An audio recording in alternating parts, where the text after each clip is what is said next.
Adelante, Juan. Bueno. La candidiasis es un grupo de infecciones causadas por diversas especies del género Candida. Este género tiene 200 especies aproximadamente, de las cuales 20 han sido causa de candidiasis. Esas pueden afectar la piel, mucosas o puede ser sistémica. Las candidiasis de mucosas y de piel son las más frecuentes, mientras que las sistémicas son de evolución aguda o crónica y generalmente severas. A nosotros nos interesa la de mucosas, específicamente la vaginal. El agente etiológico Kant es blanco y desgrupo, es un grupo blanco. La cándida normalmente es parte de la microbiota normal de la piel y mucosas y tracto gastrointestinal. Y la principal especie causante de vulvovaginitis por cándida es la C. albicans.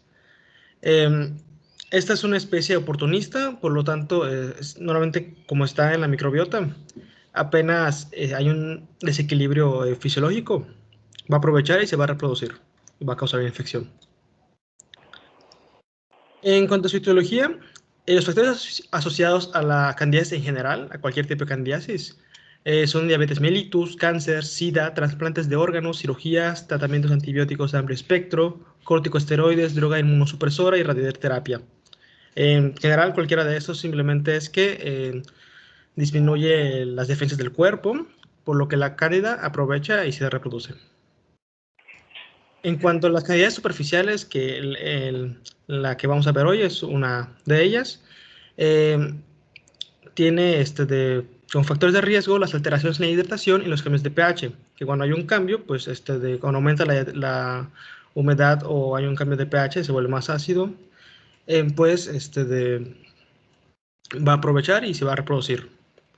La vulvovaginitis específicamente tiene como factores de riesgo la ropa ajustada, el tercer trimestre de embarazo, uso de anticonceptivos y transmisión sexual. El tercer trimestre de embarazo debido a que hay un cambio de pH y glucógeno vaginal, así como también por los cambios de la concentración de progesterona y estradiol.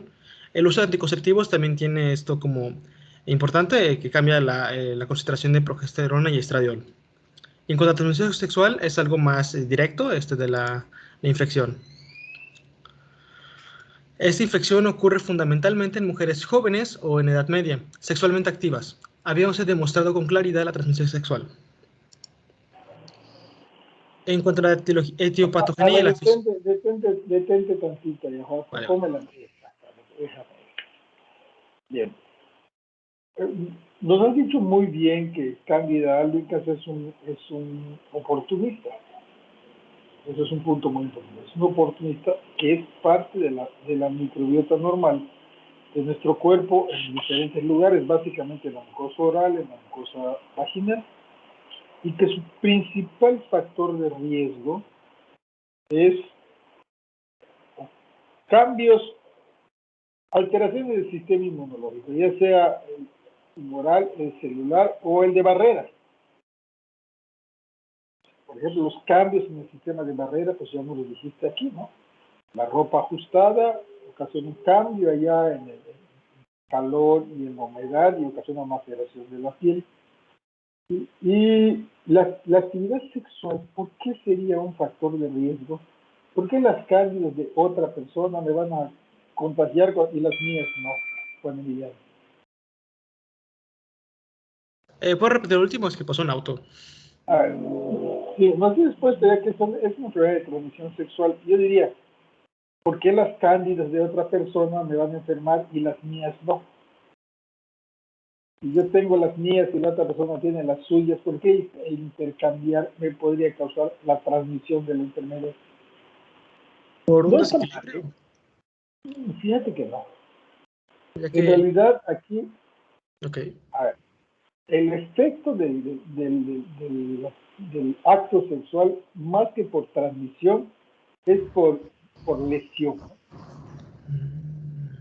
¿Sí? Las abrasiones que regularmente ocurren, la inflamación que puede condicionar el acto sexual, entonces propicia que mis propias cándidas me puedan afectar.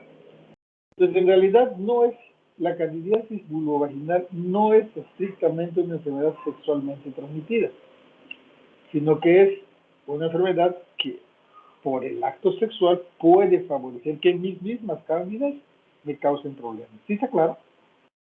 Ya. De todas las que hemos visto, la única que puede estar allá y que el acto sexual favorezca cierta situación y mis cándidas sean las que me causan el problema, aunque también pueden ser las de la otra persona, ¿no? Pero debe quedar claro que no se transmite estrictamente por contacto sexual, porque en la etapa de la infancia, en la etapa de que se usa pañal, la candidiasis inguinal genital es muy común en los niños, por efecto del pañal, ¿no? El pañal que causa aumento de la temperatura y la retención de la orina y causa lesión de la piel, eso causa una cosa que llamamos dermatitis del pañal. Primero inflama la piel por el calor y la irritación de la orina y luego se aprovecha la cándida y la sobreinfecta. Y también es una infección genital y además inguinal, y ahí no tiene nada que ver el acto sexual, ¿no? ¿Está claro? Sí, sí. A ver, síguele entonces. Bueno, en cuanto a su fisiopatología, tenemos que la candidiasis vaginal está principalmente en forma de vulvovaginitis, con participación de los genitales externos y con menor frecuencia de la uretra. El inicio de los síntomas es insidioso, con inflamación de los labios superiores y menores y de clítoris, así como una presencia de secreción blanquecina finamente granular. Lo correo. Los mismos cambios se observan en la vagina y el cervix, encontrándose además erosiones y placas extensas. Ocasionalmente puede ocurrir diseminación a la uretra y vejiga, y más frecuente puede extenderse a los pliegues inguinales, intertrigo. Las lesiones pueden diseminarse al periné, área perianal y zona inguinocrural, como lo mencionaba anteriormente el profesor, lo cual se encuentra sobre todo en pacientes diabéticos o que no han recibido tratamiento adecuado. En cuanto a su epidemiología, el periodo de incubación es de 2 a 5 días, aunque en teoría pues siempre está ahí, solo está esperando. Y estas levaduras, este hongo, es la cuarta causa de infecciones sanguíneas. Y segundo lugar, así lo mostraba el libro, de las causas de infección genital en el mundo. En México en 1996 había 95.192 casos, en el 2006 subió a 346.611 casos, y esa tablita podemos ver más específicamente cómo en 2015 llegó hasta 197.000, manteniéndose más o menos, pero gradualmente bajando. Ya en 2021, en México nos encontramos con menos de 100.000, con 92.786. Por su parte, Yucatán igual hubo una disminución desde el 2015, ya que iniciamos con 2.453 casos. Hubo una meseta entre 2017 y 2019 y bajó bastante en 2020-2021, presumiblemente por el encierro, llegando hasta 984 casos, aunque pues no ha acabado el año, aún puede aumentar. Esto es dato de esta semana que actualicé ayer. En cuanto a los signos y síntomas del cuadro clínico, puede aparecer mucosa vaginal de la vulva con eritema, lesiones cutáneas en la periferia, prurito, ardor, carencia de mal olor, dispareunia, leucorrea, edema, eritema y huellas de rascado. En la pareja igualmente pueden aparecer lesiones pequeñas puntiformes, rojizas y pruriginosas a nivel del glande, mientras que en los pacientes con inmunodeficiencias puede haber lesiones más severas y placas blancas. El diagnóstico es principalmente por la exploración física, dado que la cándida es una levadura comercial de la mucosa de la piel. Normalmente está relacionada con lesiones clínicas de candidiasis. También se pueden realizar pruebas de vaginosis bacteriana, y específicamente para la diferenciación de C. albicans y otra especie que no recuerdo cuál era exactamente. Se realiza producción del tubo germinativo a las 2 horas, incubación en suero humano a 7 grados. Tropicalis, sí. Desarrollo de clamidoconidios en agar harina de maíz después de 2 horas de incubación. También se puede realizar éxodo faringeo vaginal, y en general la cantidad en otros especímenes como que aparecen en escamas de la piel, uñas, otros lados. Los fragmentos son tratados en KOH al 15%. Pero también se puede realizar un examen fresco por hidróxido de potasio, solución salina o azul de metileno, en el que se observarán por microscopía levaduras de IFAs y pseudo-IFAs. También es importante diferenciar, establecer un diagnóstico diferencial contra vulvovaginitis por gonorrea o tricomas. En cuanto al tratamiento no farmacológico, como es un hongo, es importante pues, estabilizar del factor inmunosupresión del paciente. Hay que restablecer el pH, normalmente es ácido, de devolverse a punto original. Y debe evitarse la humedad del área afectada. Por ejemplo, lo general en cualquier tipo de candidiasis. En cuanto al tratamiento farmacológico hay varias opciones. Está el miconazol, 100 miligramos, estos son tópicos, en cada 24 horas por 15 días. Clomiprazol, igual 100 miligramos, cada 24 por 6 días. Nistatina, 100.000 por microlitro, cada 24 horas por 15 días. Unidades internacionales. Unidades internacionales. 100.000 unidades internacionales. Sí, es que como a veces el libro usa la U como micro, me confundía. No, son unidades internacionales. Isoconazol, 600 miligramos, una dosis única. También puede haber sistémicos, aunque no es tan común. Es más probable que te recetara un tópico, como el ketoconazol oral, 8 miligramos cada 12 horas por 3-5 días. Itraconazol, 100 miligramos cada 24 por 15 días. Y fluconazol oral, 150 miligramos, dosis única. En caso de que falle el tratamiento, se puede sospechar que es por Candida no albicans, o sea, cualquier otra especie. Y se receta ácido bórico 600 miligramos una vez al día por 14 días. Para pacientes embarazadas, lo recomendable son imidazoles por vía vaginal. Y es muy importante tratar el compañero sexual para que no haya reincidencia. En cuanto a la prevención, yo está curioso la prevención, porque recomienda, bueno, se puede utilizar un uso prudente de antibióticos de amplio espectro. Hay un apego a las guías para cuidado de líneas intravasculares y se trata de disminuir la duración de la neutropenia para que no sea tan grave la infección. Aunque hay dos datos que no hay suficiente información respecto a ellos, pero los menciona el libro, así que los voy a mencionar, que es el uso de lactobacillus o yogur para prevenir vulvovaginitis por cándida, o sea, y uso de antimicóticos por vía oral en neonatos con muy bajo peso. Que pues supongo que se tiene investigaciones al respecto, pero aún no han llegado la información completa. Y también existe el fluconazol o ketoconazol en pacientes no neutropénicos críticamente enfermos. Normalmente pues, lo común es que el paciente se recupere, aunque puede haber infecciones recurrentes y sin respuesta al tratamiento, ya que puede haber hasta el 22% de casos que no son Candida albicans, o sea, son Candida no albicans, y se debería investigar enfermedades subyacentes no diagnosticadas o desapego al tratamiento para las mismas, o sea, para revisar por qué falló el tratamiento.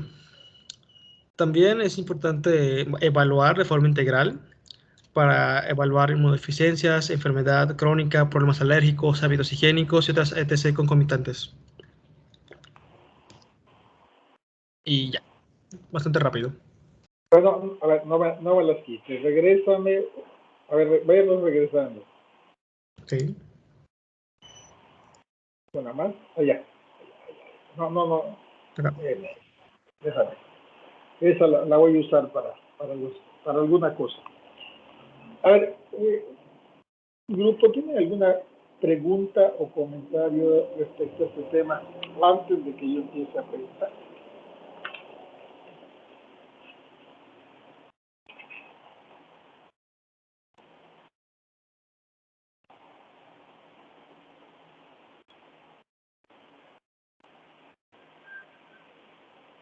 Nadie.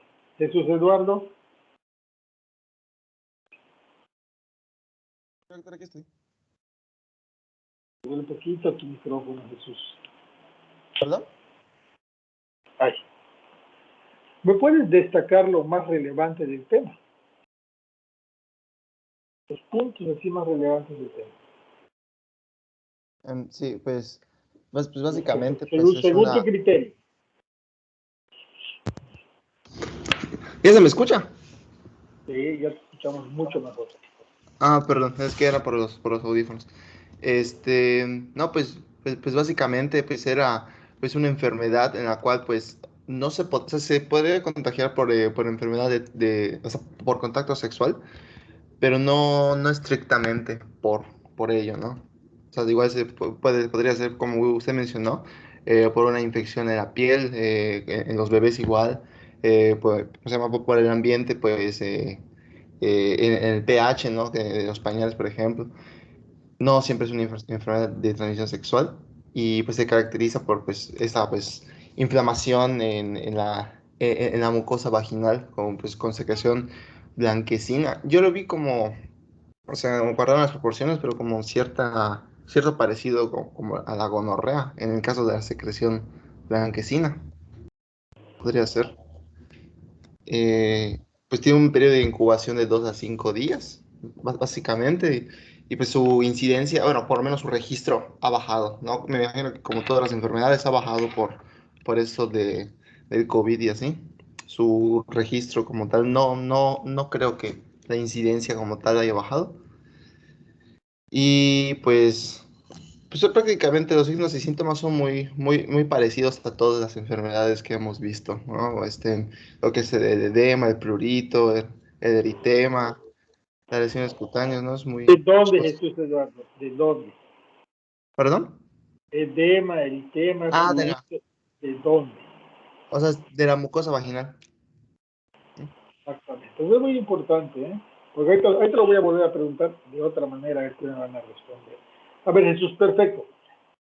Mira, deja esta diapositiva para preguntarte qué es lo único que estrictamente no harías aquí en esta diapositiva, aunque lo cuestionarías, de lo que dice aquí del tratamiento farmacológico. Tal vez, Gustavo, tú vas a responderme después, Gustavo. A ver, voy a repetirlo otra vez. Dejé esta diapositiva para preguntar qué es lo único que estrictamente no harías o que cuestionarías su indicación.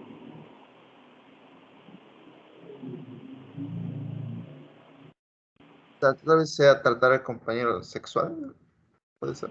Fíjate que estoy de acuerdo contigo. ¿Por qué cuestionarías eso? Porque no precisamente es por contacto sexual, como usted mencionó. Exactamente. O sea, es aquí donde la vemos en el bloque de enfermedades sexualmente transmitidas, porque es una enfermedad que tiene dos momentos, más bien tiene tres momentos, ¿sí? Uno es en la infancia, en la época del pañal, donde generalmente no causa vaginitis, lo que causa es vulvitis o causa balanitis en los varones, o sea, por fuera. Ahí hay un pico de la enfermedad. ¿Sí? El otro pico es en la juventud temprana, cuando la actividad sexual está en su máximo punto, porque la actividad favorece el crecimiento del hongo, más que la transmisión, el crecimiento. Ese es el otro pico. Y luego podemos ver un poquito en la etapa de adulto, de viejito, pero ya no tanto, ¿no? Y es una enfermedad que persigue, por ejemplo, los diabéticos. Ahí sí. A los diabéticos, una vez que se declara diabetes, los persigue a lo largo de toda su vida, en todas sus formas. Y al paciente con VIH-Sida, en todas sus formas. Entonces, lo único que cuestionaríamos aquí, de comillas, lo cuestionaríamos, es tratar al compañero sexual. ¿Por qué? Pues porque seguramente el compañero sexual está colonizado y seguramente no va a tener ningún problema. Y es posible que su pareja tenga la enfermedad y él no la tenga ni la vaya a tener, ¿no? Entonces, eso es lo único que cuestionaríamos, pero ni es 100% sí o 100% no. O sea, se evaluaría cada caso en su momento. ¿De acuerdo? Sí, ok. Perfecto, perfecto. Jesús, vamos a ver, ¿a quién le dije que había? A Gustavo. Gustavo. Sí, doctor. A ver, Gustavo, dime cuáles son los datos clínicos de cérvico-vaginitis. Según recuerdo, era la presencia de eritema y la producción de Eritema, ¿dónde? en la mucosa vaginal y en el cervix, si no me recuerdo. Ah, ¿cómo vemos el eritema? ¿Con qué, por medio de qué estudio lo vemos? Ah, sí, sí, pero no Está recuerdo bien. el nombre. Está bien, este eritema puede ser hemorragia puntiforme de la mucosa vaginal. Ahorita te digo cuál, o lo voy a preguntar antes de decirlo. ¿Qué más?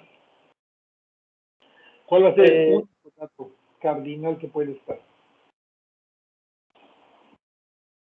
Eso está bien, pero hay uno que casi siempre está presente. Aunque, porque el eritema no lo podemos ver a simple vista, tenemos que hacer algo. Pero hay otra cosa que sí podemos, que generalmente es el motivo de consulta. Llega la paciente diciendo, tengo tal cosa. ¿Alguien le puede ayudar a Gustavo? Pero se la leucorrea. ¿Quién? Exactamente. Santiago, ¿fuiste tú? ¿Quién fue? La leucorrea. Entonces tenemos dos datos. La leucorrea, que habitualmente es el motivo de la consulta, y el eritema y el puntilleo hemorrágico en la mucosa cérvico-vaginal, que ese lo tenemos que explorar. ¿Sí? Santiago, ¿qué estudios, qué procedimiento hacemos para ver la mucosa vaginal?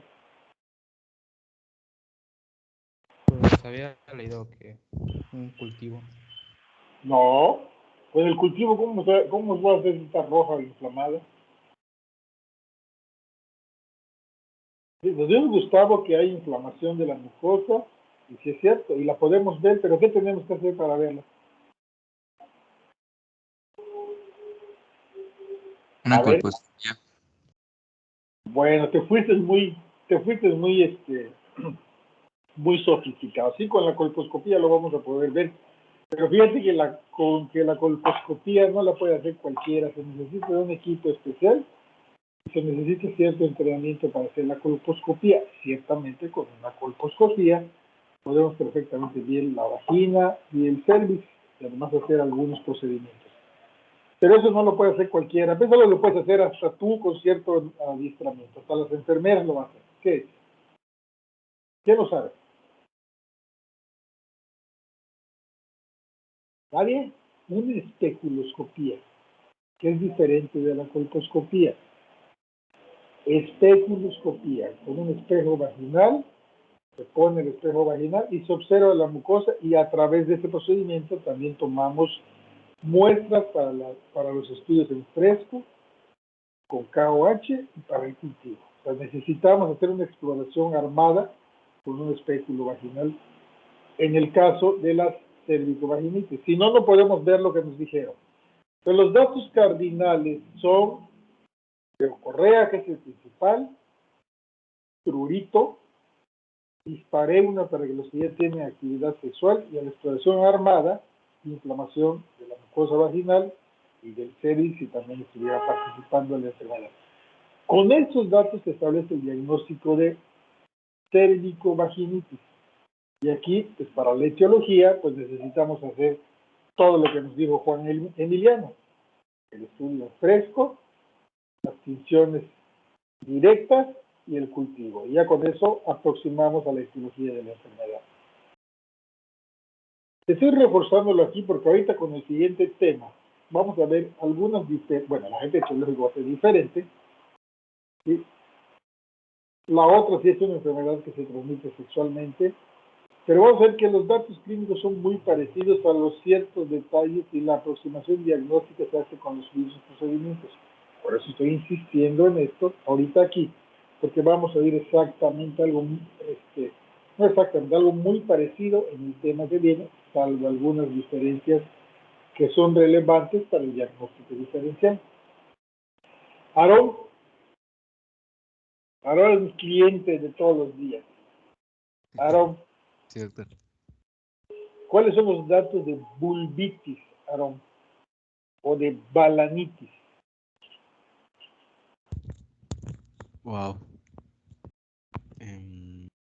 Ya lo vimos en otras clases, ¿eh? Sí. Se pegó con chicle, Aarón, se le cayó. Está fácil, Aarón.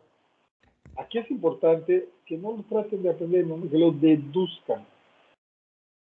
Si lo deducen, no se les va a olvidar. Si lo tratan de aprender como pericos, olvidar. Hay que deducirlo. Si la enfermedad causa inflamación de la piel, ¿cuáles son los datos clínicos que puede tener entonces?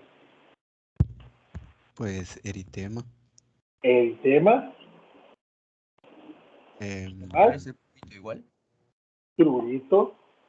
Pues ya las dijiste, ¿no? Eritema y prurito, esos son los dos. Y si se rasca, pues huellas de rascado, lesiones y abrasiones, ¿no? Si se rasca. Pero básicamente son esos dos, eritema y prurito. Y son los mismos para vulvitis que para balanitis, que es la inflamación del pene. Y si a eso le agregamos el rascado, pues huellas de rascado. Y si el rascado inocula bacterias, pues datos de sobreinfección bacteriana. O sea, secreción que puede ser serosa o seropurulenta. Ya tenemos todos los datos. De la conjunción de ambas cosas más en el diagnóstico nosológico. Y luego ya tome ahí, Juan Emiliano, lo que hicimos, lo que dice para el diagnóstico. Nos pusiste el diagnóstico. La exploración armada ayuda mucho. Ahorita vamos a oír en el que nos va a dar tricomoniasis, cómo lo que se observa en la exploración armada ayuda mucho con el diagnóstico. ¿Sí? La exploración con el espéculo vaginal. ¿Sí? La prueba de vaginosis bacteriana es una prueba que se hace poniéndole KOH a la secreción, y si despide un olor a pescado o a minas, pues eso orienta mucho a esa vaginosis bacteriana, que es por una bacteria básicamente que es Gardnerella vaginalis, y que no vemos acá. Y esa es una enfermedad de las mujeres adultas en el momento de la máxima actividad sexual, pero puede ocurrir en cualquier momento. No lo vemos acá, pero por eso está ahí las pruebas de vaginosis bacteriana, ¿no? Y luego las observaciones en fresco que nos ayudan para ver este hongo o otro parásito o otras cosas, ¿no? Y el cultivo, definitivamente, que es lo que sirve para pero no sirve para el parásito que vamos a ver, donde básicamente la observación en fresco o las funciones especiales de la secreción son las que nos permiten ver al parásito. Muy bien, creo que con el tratamiento no hay duda, el tratamiento es muy fácil, es un tratamiento casi como si fuera una infección micótica de la piel, con tópicos vaginales, que se prefieren a los sistémicos siempre y cuando se puedan usar, pero en algunos casos tendríamos que usar los sistémicos. ¿Sí? Vamos a ver, Irving.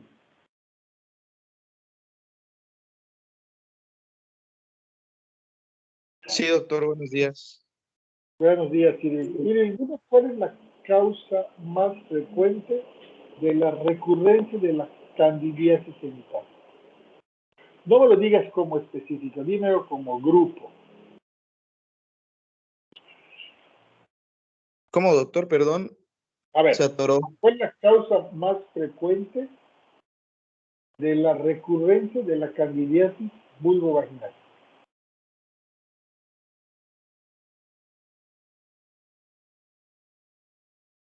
Ahorita te doy la mano, Alan. Vamos a darle chance a Irving de que se equivoque.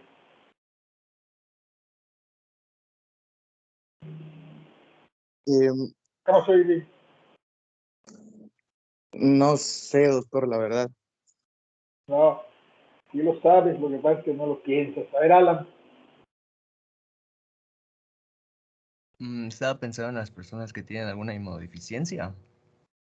Así es. Yo solo les voy a decir en términos más amplios. Tú estás en lo correcto. Una inmunodeficiencia es una causa de recurrencia. Pero la presencia de algún factor predisponente es la causa más frecuente de recurrencia. Por ejemplo, si yo tengo una mujer que no tiene vida sexual activa, que es gimnasta, ¿sí? Que usa mayones y esos payecitos apretados. Además, cuando uno está en el gimnasio usando mayones y payecitos apretados, usa esos jeans, así que le cortan la circulación. ¿Cuál sería la causa de la recurrencia si la tuviera en esta mujer. Que ni siquiera tiene vida sexual activa. Diana.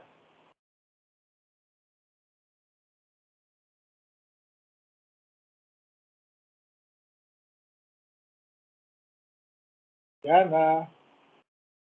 Sí, doctor, aquí estoy. Pues como tal por los factores de riesgo, ¿no? ¿Cuáles? O sea, el hecho de usar ropa ajustada por bastante tiempo, bueno, al menos los niños de ballet pues muchas veces no usan ropa interior ni nada por el estilo y están expuestas constantemente a distintas Así es. infecciones. En realidad, más que expuestas están expuestas a humedad, a maceración de la piel y a cambios en el pH. Entonces es una causa frecuente de recurrencia. A mí como pediatra me tocó ver, me llegaban niñas de 4 años, 5 años, que habían pasado por todos los médicos de la ciudad, y cuando ya todos mataban su pavo, decían que la habían infectado, lo que es que quien menos la tiene que ver, ¿no? Y yo lo único que hacía era cambiar los factores y con eso se acababa el problema.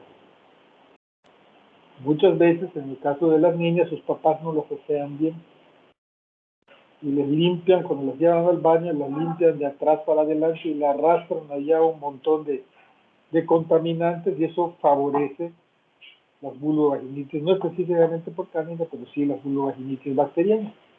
Y esas son recurrentes porque se las quitan y no modifican y vuelven a pasar. Se las quitan, no modifican y vuelven a pasar. Y todo se acaba cuando empiezan a modificar las formas de nacido. A ver, ahí veo Juan Emiliano, una mano levantada. Juan Emiliano, dime.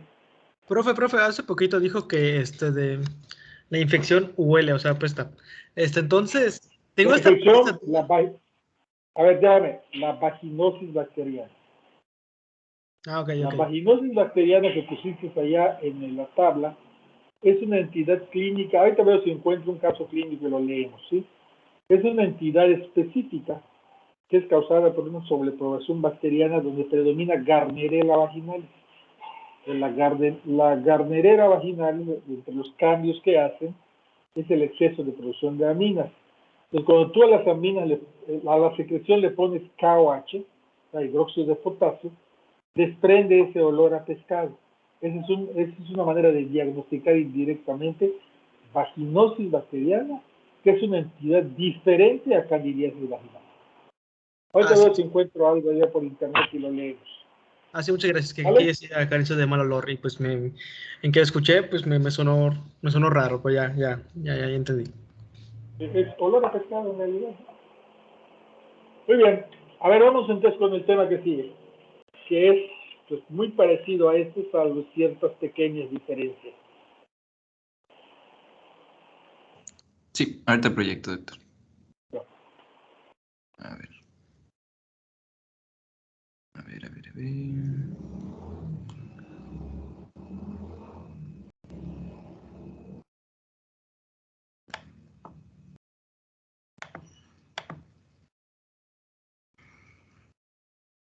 Ándale, ya lo vemos.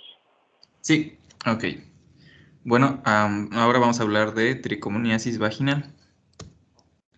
La tricomoniasis vaginal, pues es una enfermedad, una infección de transmisión sexual que es causada por Tricomona vaginalis. Aquí podemos observarlo. Tiene una forma característica, piriforme, en forma de pera, que, pues mencionar que es un protozoario. Es un protozoario que tiene flagelos. Podemos observar que tiene 4 flagelos anteriores y un flagelo posterior, que son característicos del mismo. Tamaño, pues de 7 a 30 micras de largo y 4 a 15 de ancho.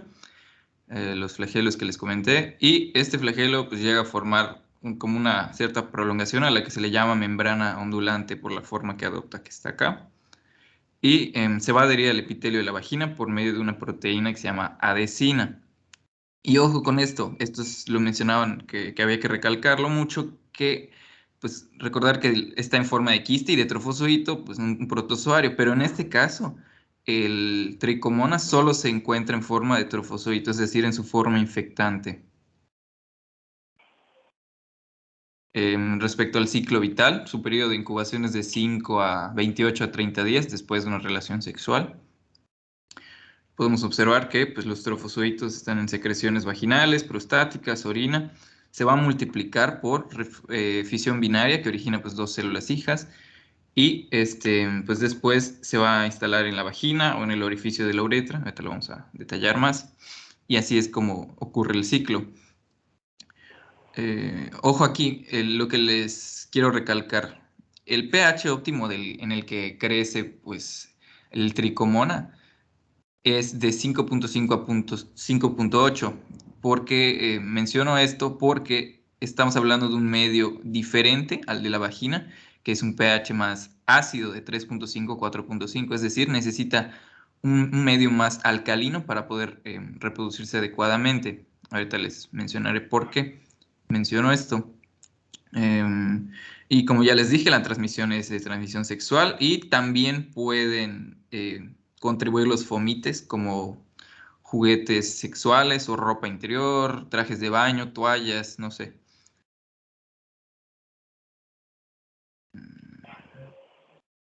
¿Ya cambió? Doctor, ¿ya cambió la diapositiva? Estamos en el ciclo vital. Sí, creo que se trabó. No sé por qué no cambió. ¿No cambia ya contigo? No. A ver, ahí está. ¿En dónde se va a instalar? ¿En dónde se va a encontrar? Pues en la mujer, en la mucosa vaginal, sobre todo, y también en el cervix. Y puede estar, pues obviamente, en otras áreas circundantes, como las glándulas de Bartolini, y en el hombre, pues generalmente en la uretra, en su porción prostática. Podemos extender hasta el surco balano prepucial o vesículas seminales. Respecto a su epidemiología, es importante decir que es considerada una enfermedad muy frecuente, la enfermedad de transmisión sexual, que no es viral, más común. Y aquí podemos observar el boletín epidemiológico del país, aquí en la columna de tricomoniasis. Observamos los casos y en cuanto a nuestro estado, que lo puse aquí señalado, se reportaron 5 casos de masculinos y 68 de femeninos. Pues es importante decir que es una enfermedad bastante frecuente. En 2017 se reportaron 47,000 casos. En pues ha variado un poco, supongo igual por la pandemia, el reporte, ¿no? Además que pues no se tiene un registro epidemiológico tan acertado, porque como les voy a comentar más adelante, pues es una enfermedad generalmente asintomática, entonces esto dificulta pues el reporte de la misma. Y decir que tanto en el hombre como en la mujer, pues esta frecuencia de tricomoniasis aumenta con la edad y siendo muy frecuente entre los 15 y 50 años de edad. ¿Cuál es la patogenia de esta enfermedad? Pues este protozoario, este tricomona, se va a localizar pues, en la mucosa, que está en el epitelio vaginal, y va a ocasionar una degeneración y destrucción de estas células epiteliales que podemos observar. Esto va a constituir una reacción de inflamación, una reacción inflamatoria, como ya vimos en otras enfermedades, que pues, en este caso se constituye por polimorfonucleares generalmente. Y estos cambios en los tejidos, pues como les comenté, pueden ser sintomáticos o no sintomáticos. En el caso de los sintomáticos, pues va a provocar edema, infiltrado de leucocitos, y esto va a ocasionar que se desprendan y erosionen las células del epitelio, las células del epitelio vaginal. Finalmente va a ocasionar que haya esta leucorrea, este exudado de aspecto pues, purulento, que va a cubrir pues, considerablemente la mucosa y se traduce al final pues, en escurrimiento al exterior, que es lo que podemos observar. Si cambia, ahí está. ¿Y por qué les mencionaba lo del pH? Lo recalcaba bastante. Bueno, aquí tenemos el Lactobacillus acidophilus. El Lactobacillus acidophilus es parte de la microbiota de la vagina, forma parte de toda esta defensa, ¿no? Natural. ¿Y cuál es su función en condiciones normales? Pues en primera, producen sustancias antimicrobianas como ácido láctico, peróxido de hidrógeno, que tienen 2 funciones. En primera, inhiben el crecimiento del microbiano y en segunda, mantienen este pH vaginal pues ácido. ¿Y cuál es la importancia de esto?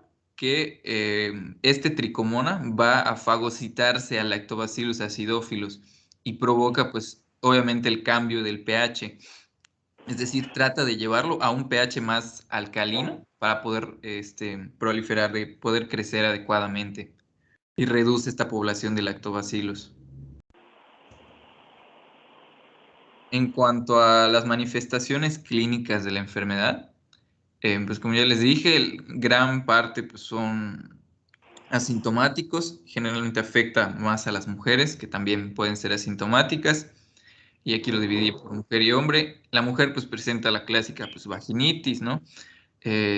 Leucorrea, también va a presentar leucorrea, pero a diferencia de la candidiasis, es una leucorrea espumosa, no tan como espesa o purulenta. ¿De qué color va a ser? Pues es variable, pero pues aquí les puse un ejemplo que es común, la blanquecina. O sea, sí, es blanquecina espumosa y esto es característico. El prurito a nivel de región genital, pues disuria, que ya sabemos.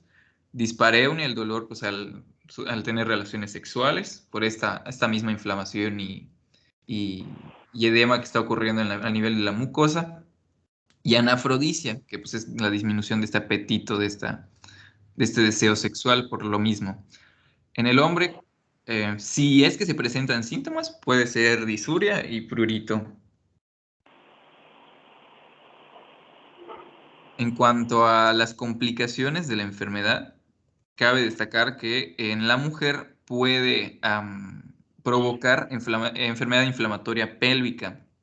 Es este ascenso, ¿no? de la infección, de la inflamación hacia pues, los órganos pélvicos, hacia el útero, hacia las trompas, hacia los ovarios, que pues ocasiona infertilidad.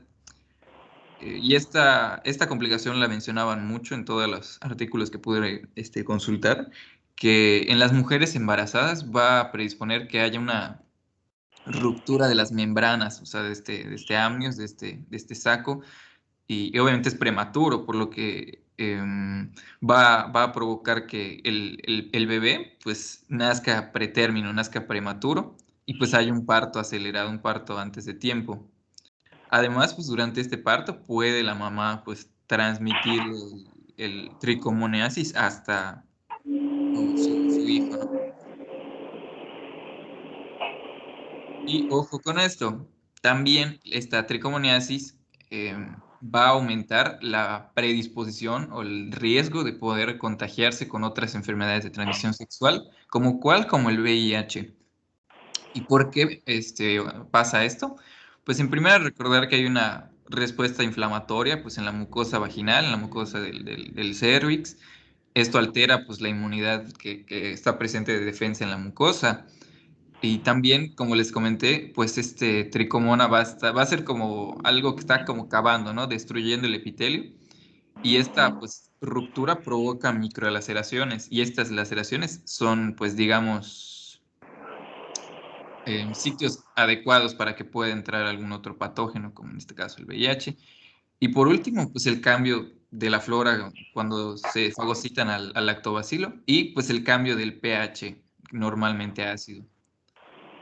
En los hombres puede provocar pues esta uretritis, prostatitis y epididimitis. ¿Y por qué esterilidad?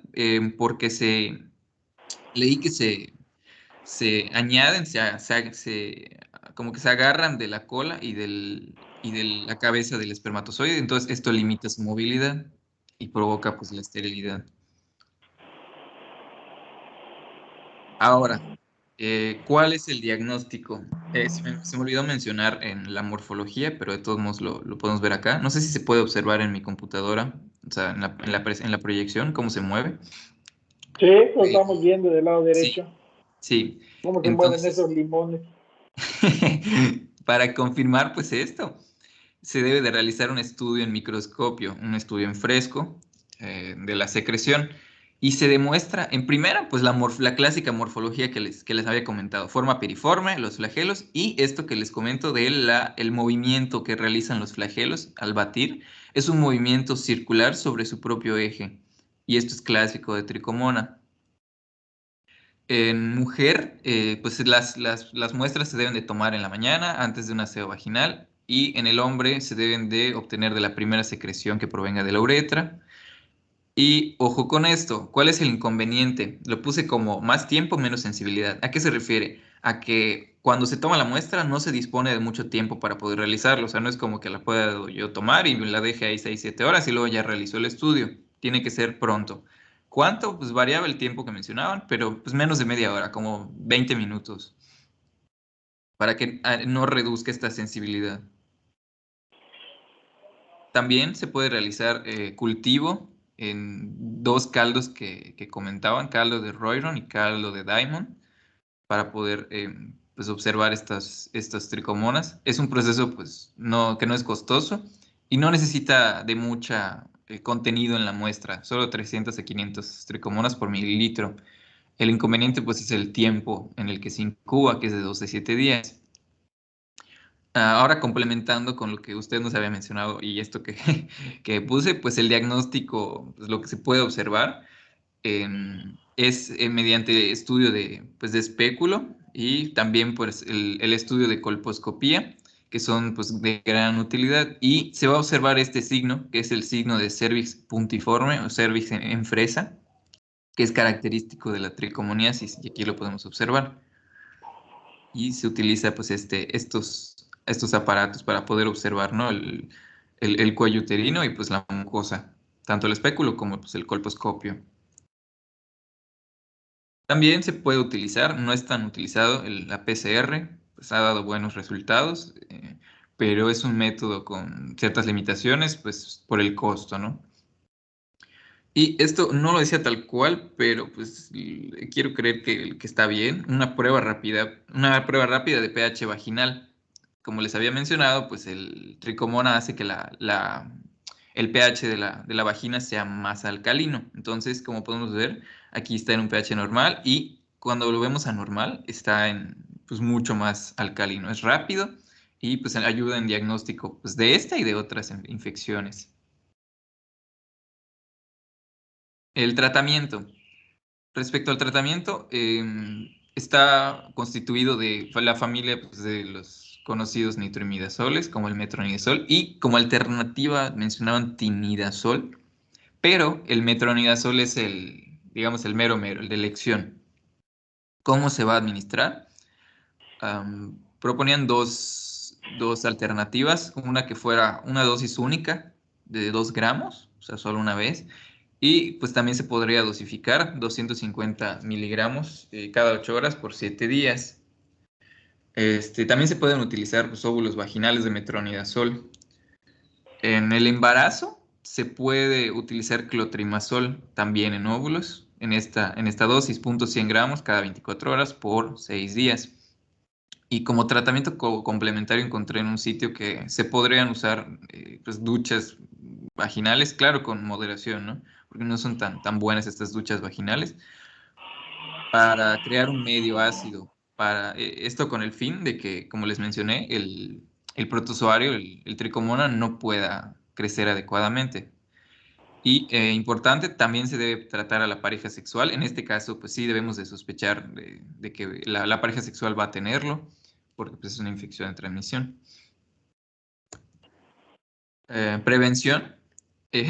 Bueno, consulté un videíto en YouTube que mencionaba estas tres para poder recordarlo fácilmente, como ABC: A de abstinencia, B de buena pareja, que es un compañero sexual, y C de condón, uso de preservativos. Y yo le agregué pues F y H, que es F de fomites, que en este caso se deben de evitar, como los ya mencionados trajes de baño, juguetes sexuales, pantaletas, toallas, cualquier pues, medio, ¿no?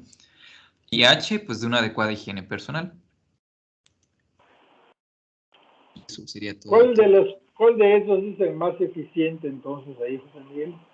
Pues El que abstinencia. sí o sí, a ver, claro, ¿verdad? Hay que todos tenemos que ser ahí curitas para que... Bueno, eso no garantiza tampoco la abstinencia, con decir.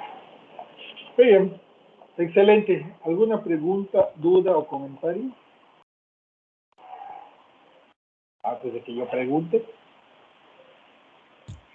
No, doctor. No. Aarón, te estás tirando al ruedo. Daniela Juárez. ¿Sí me escucho? Sí.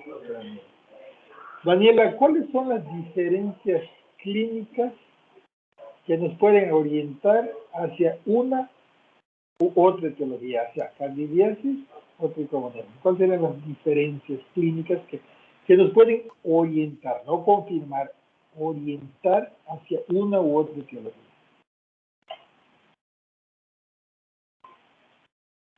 Sería el pH en A ver, pues, ¿cómo sería el pH?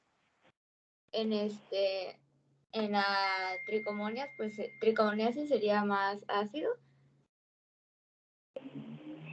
y ¿Verdad? chance la leucorrea también. La leucorrea, ¿cómo sería en la candidiasis? Pues en la candidiasis estaría presente y en la tricomoniasis, pues me imagino que es ¿vale? También está presente. Am, La leucorrea está presente en ambas. igual me guiaría por Pero la déjeme secreción. la ayuda. Déjeme la ayuda. La leucorrea está presente en ambas. De hecho, quizás sea el único dato clínico que presenten muchas mujeres, la leucorrea.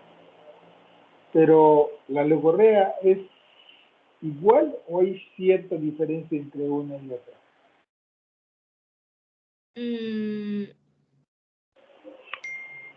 Digo que, pues creo que en la candidiasis, es más espesa, más grumosa.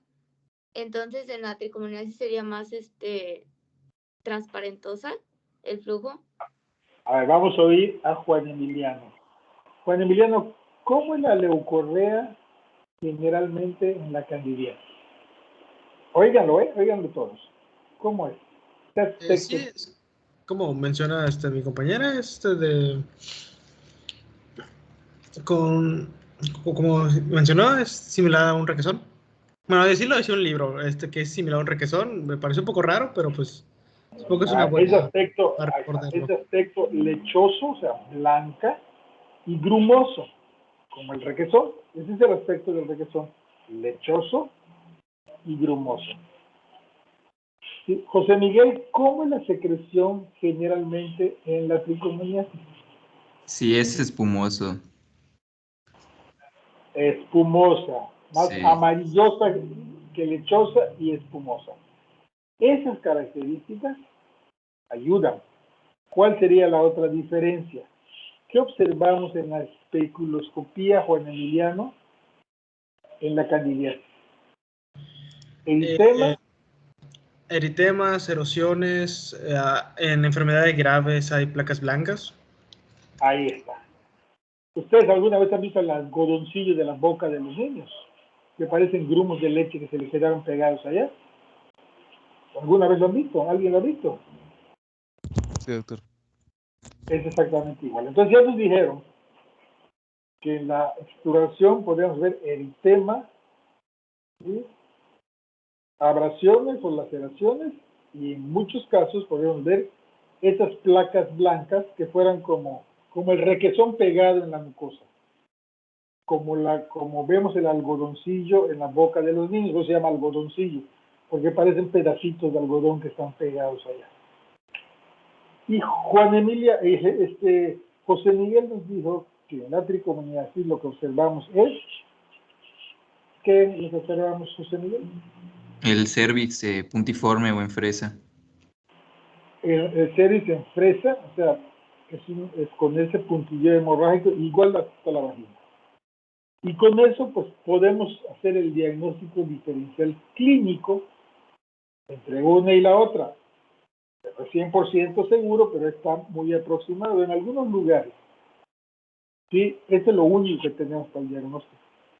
Claro que yo sé que muchos clínicos se curan en salud y le dan tratamiento polivalente, le dan para las tres cosas más frecuentes: vaginosis bacteriana, tricomoniasis y candidiasis. Y con eso ya dan un tiro de gracia. Esa es una práctica bastante común, sobre todo en lugares donde no se cuenta al alcance de un laboratorio. Pero con una microscopía rápida y un estudio fresco podemos prácticamente confirmar una u otra enfermedad o por descarte irnos con la otra, ¿sí? Con la vaginosis bacteriana. Muy bien. ¿Alguna pregunta ahora sí? ¿O nos pasamos a lo que sigue?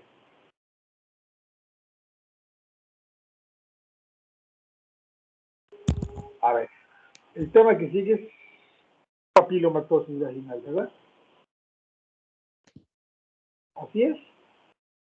Sí, doctor. Sí. A ver, entonces, ¿a quién le toca el tema?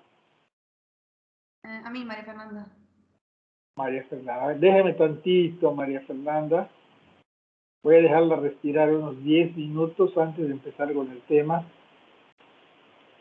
Yuli, ¿está por acá, Yuli? Sí, doctor. ¿Me va a ayudar, Yuli?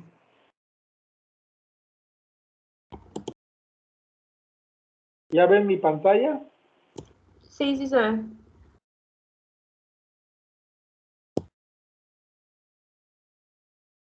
Vamos a leer este caso clínico, Yuli. Ayúdeme a leerlo.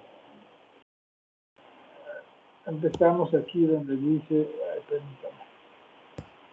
Aquí, donde dice caso clínico. Ok.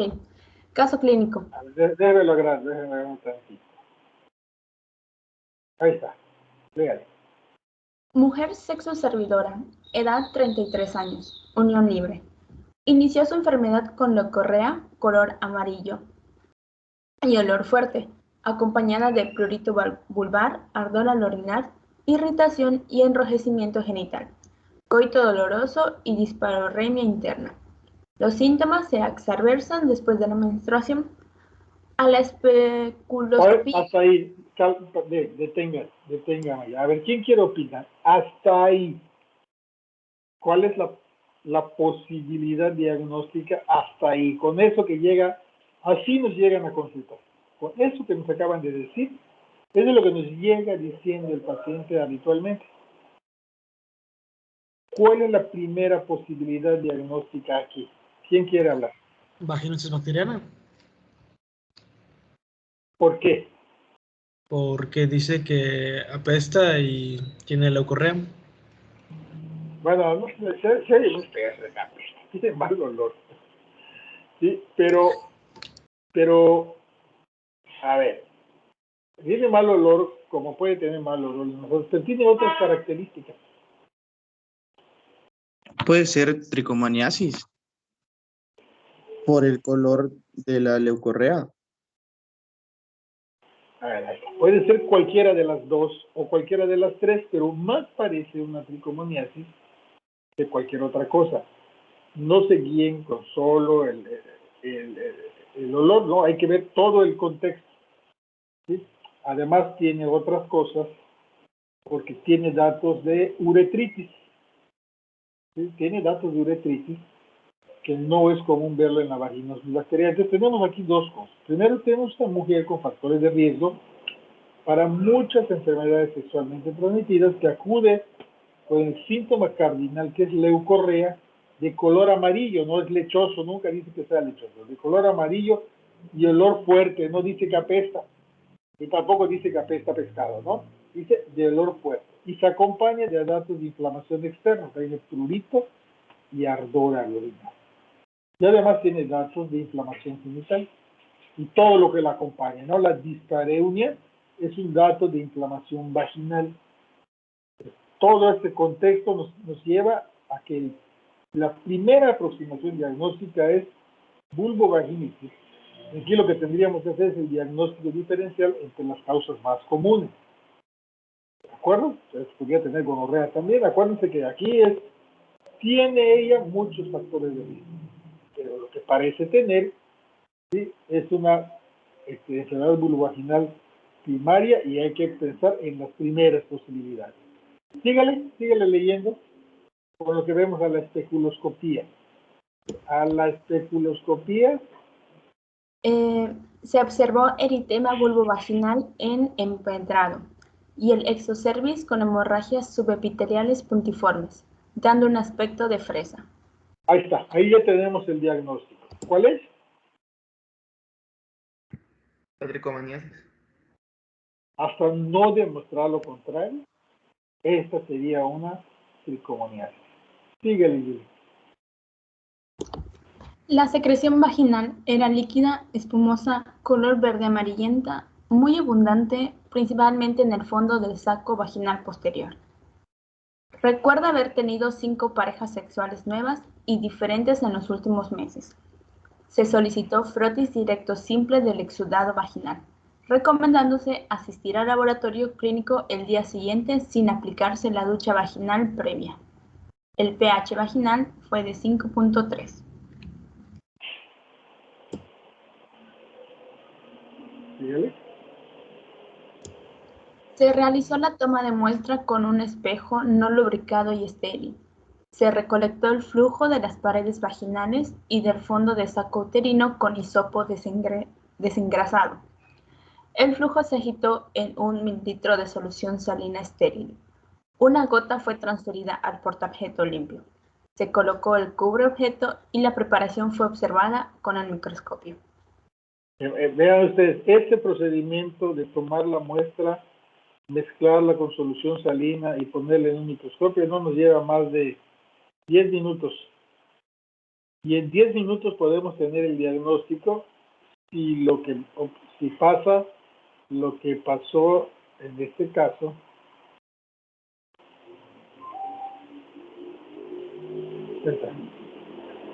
Sígale, Yuli. Observación para el microscopio óptico de contraste de fase.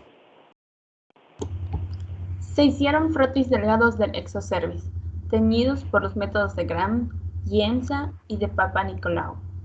El cultivo de la muestra en medio selectivo Thayer. Martín modificado resultó negativo para Neisseria gonorrhea. Se sembró en medios líquidos de Diamond y Feinberg-Whittington. Ambos resultaron positivos para tricomonas vaginales. Las laminillas teñidas con el método de Gram fueron revisadas por 2 bacteriólogos expertos en infecciones cervicovaginales, quienes coincidieron en informar no haber encontrado células guías ni diplococos intracelulares Gram negativos. La inmunofluorescencia para Chlamydia trachomatis fue negativa.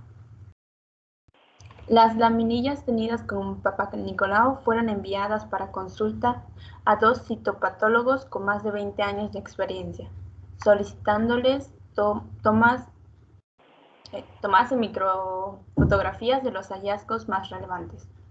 Los expertos indicaron haber observado un exudado purulento con más de 20 neutrófilos polimorfonucleares por campo con objetivo de inmersión y abundantes trofosfoditos piriformes de tricomonasis vaginalis adheridos al epitelio escamoso acidófilo de la vagina.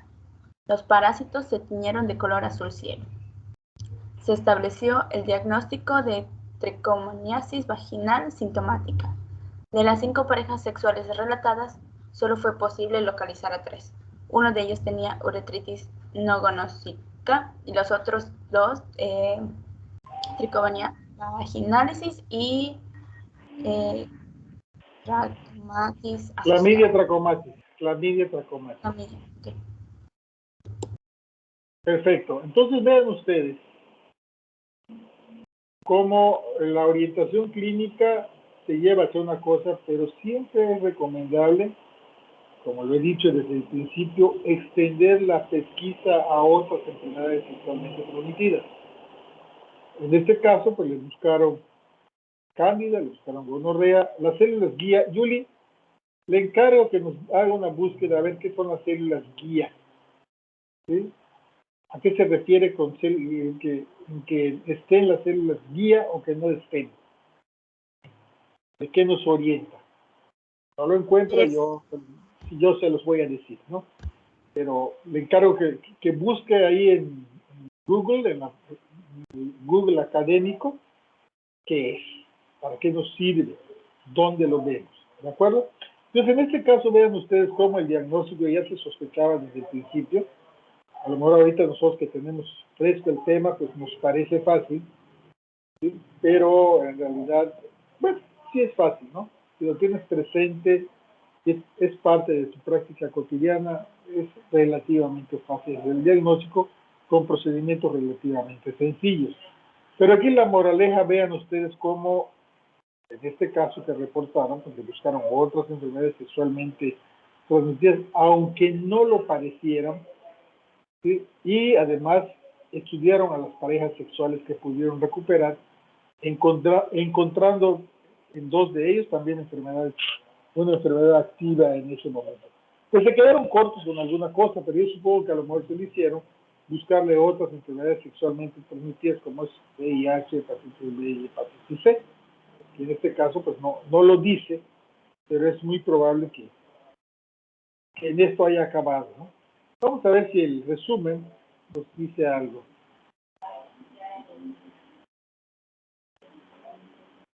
Nos dice algo más para no estar viendo todo el artículo. Permítanme.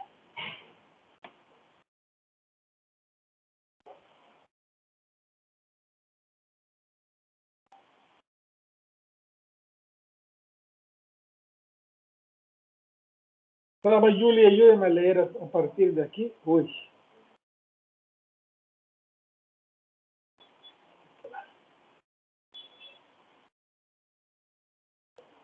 Aquí de donde dice las hemorragias, Julia. Las hemorragias puntiformes del cérvix suelen darle aspecto fresiforme. El diagnóstico definitivo se efectúa con la demostración microscópica de tricomonias. Casi todas las cepas responden al tratamiento con metronidazol por vía oral, 2 gramos, dosis única. Este trabajo presenta un caso clínico de tricomoniasis y una revisión sobre el tema. Perfecto. Entonces, este es un ejemplo de un caso clínico real. Estamos viendo cómo es el quehacer cotidiano en este tipo de pacientes. Y aquí pues nos recuerda algo que nos dijo José Miguel cuando nos habló del tratamiento, que había 2 opciones terapéuticas. La opción de 7 días, 250 miligramos fraccionados en 3 veces al día, o la opción de dosis única de 2 gramos, que es muchísimo más práctico, que garantiza que se tome todo el tratamiento, pero que también puede tener más efectos indeseables, sobre todo del tubo digestivo, ¿no? Muy bien. ¿Alguna pregunta o comentario respecto a esto que revisamos? Voy a ver si lo voy a descargar y se los pongo por ahí para que lo tengamos. Entonces, Julie, le encargo que nos busque lo de las células guía y vamos a pedirle a ¿quién sigue?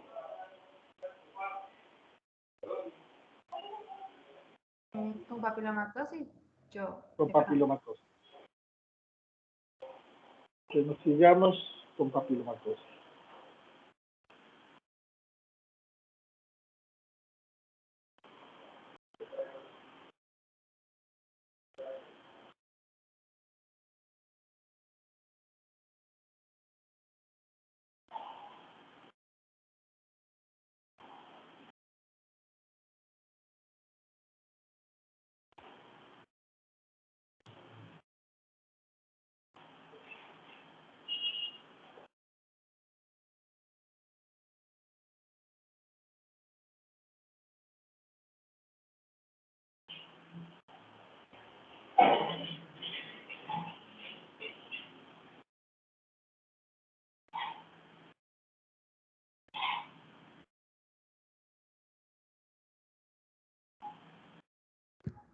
¿Se ve el PowerPoint, doctor?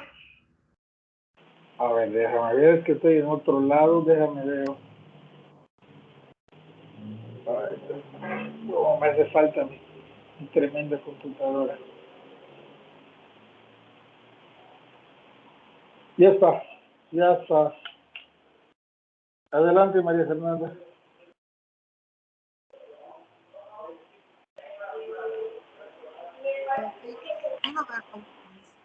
Ya, a ver si puede subirle tantito a su micrófono.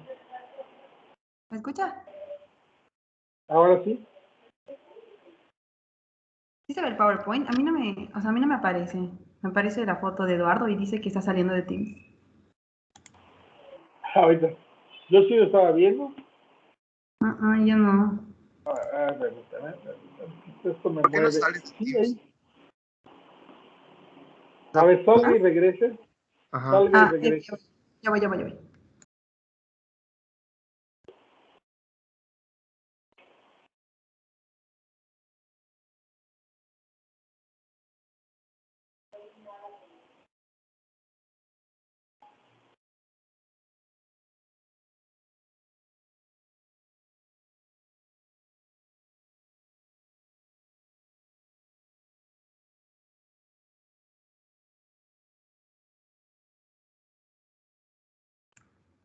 Ya está, ya veo.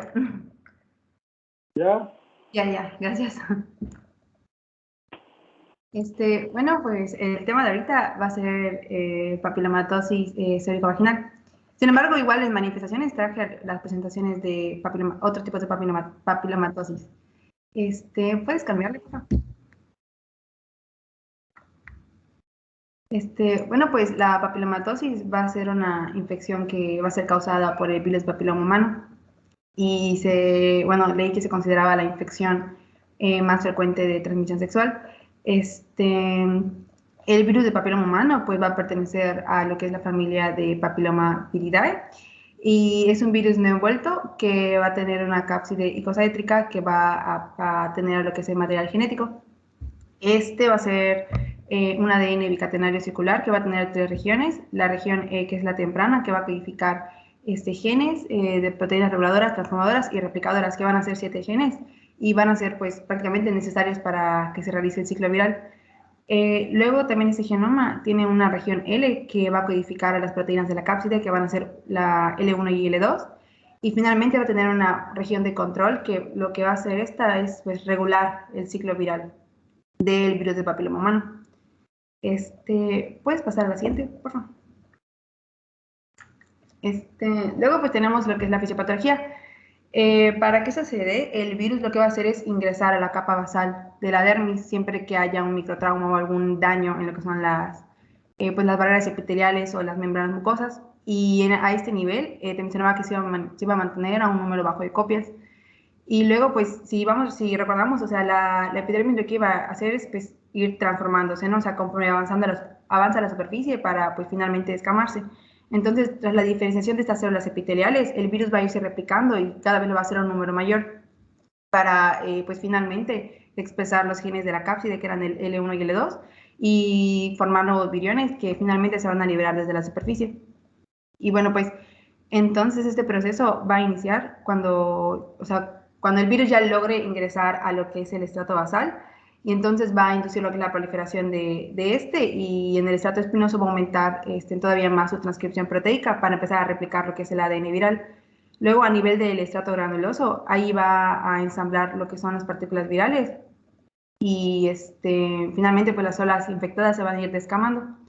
Y bueno, pues si recordamos, los virus no tenían una maquinaria propia, ¿no? Para que se puedan replicar y entonces tenían que usar la maquinaria de la célula. Y pues, mencionaba que tras esto, pues la célula va a perder prácticamente las funciones pues habituales que tiene y esta la va a hacer pues susceptible a convertirse en una célula precancerosa. Entonces, pues, cuando la célula ya no tenga control sobre sí misma prácticamente, el virus va a producir una mayor proliferación y va a provocar que los estratos se engrosen y eso va a formar lo que son las verrugas características de la enfermedad, al menos en la parte de la piel. Y pues estas verrugas van a tardar aproximadamente 3 a 4 semanas en formarse, que es lo que decía que era el tiempo de incubación, más o menos. También te mencionaba que el ciclo del virus de papiloma iba a ser pues exclusivamente intraepitelial y inolítico. Entonces te mencionaba que van a ser mínimas las cantidades del virus que se van a exponer prácticamente a la respuesta inmune. Entonces, prácticamente lo que es el reclutamiento celular y la presentación de citocinas, pues van a estar disminuidas. Sin embargo, te decía que a pesar de que pues, puede evadir la respuesta inmune, la mayor parte de las infecciones pues se iban a resolver de forma espontánea. ¿Puedes pasar a la siguiente, por favor? Luego, pues ya había mencionado que el virus lo que puede hacer es hacer que las células se vuelvan precancerígenas, ¿no? Entonces, más adelante, como parte de la fisiopatología, puede dar inicio a la formación de neoplasias. Entonces, los virus que son, o sea, como los de alto riesgo, van a ser el 16 y el 18 principalmente, y esos son los que van a inducir el desarrollo del carcinoma cervical, o sea, principalmente para el tema que es papilomatosis cervicovaginal, pero igual puede dar cánceres orofaringeos, esofágicos, penianos y anales. Entonces, dentro de las proteínas que van a ser pues, los oncogenes, van a ser el E5, E6 y el E7. Y aquí pues los principales van a ser el E6 y el 7 porque lo que hacen es que prácticamente inhiben a proteínas supresoras del crecimiento, como es el gen P53 y el gen de retinoblastoma, porque pues lo que hacía, o sea, por ejemplo, el P53 lo que hace es que activaba vías de apoptosis, ¿no? Entonces, si la célula durante su división pues tiene un ADN que está malito, está dañado, pues el P53 lo que hacía es que inducía apoptosis de la célula y por su parte el de retinoblastoma lo que hacía es que evitaba que la célula prolifere. Entonces, como el virus lo que hace es inhibir esta protección, va a haber proliferación descontrolada de las células y esto puede dar de origen a la formación de las neoplasias. Y pues ya abajito, eso es una imagen que encontré que es como que resume como que el proceso de la enfermedad, donde, o sea, primeramente tenemos al cervix normal, ¿no? Se infecta y entonces esta enfermedad, como había dicho, pues puede remitir, ¿no? De forma espontánea o puede ir progresando y conforme va progresando finalmente puede dar origen al cáncer cervicouterino. Siguiente, por favor.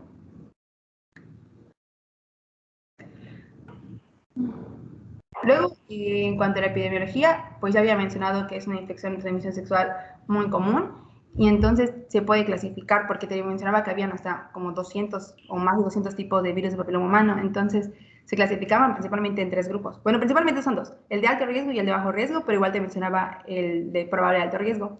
En el grupo de alto riesgo potencial son los que favorecen la formación de cáncer, son el 16 y el 18, los más importantes.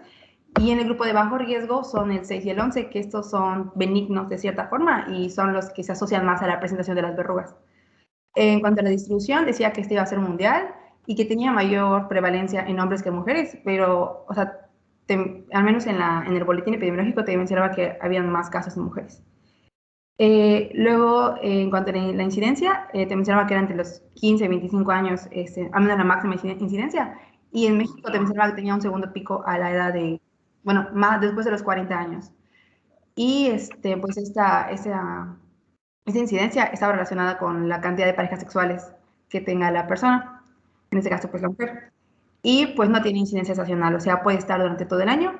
Y la localización va a ser pues anogenital o cavidad oral, aunque pues igual se puede presentar pues en la piel con las verrugas o la vía respiratoria y también había visto que en el tubo digestivo.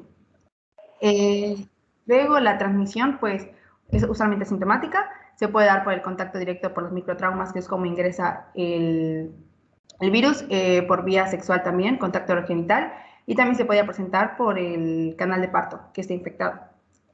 En cuanto a la duración, esta enfermedad pues va a ser transitoria y dura menos de un año sin tratamiento.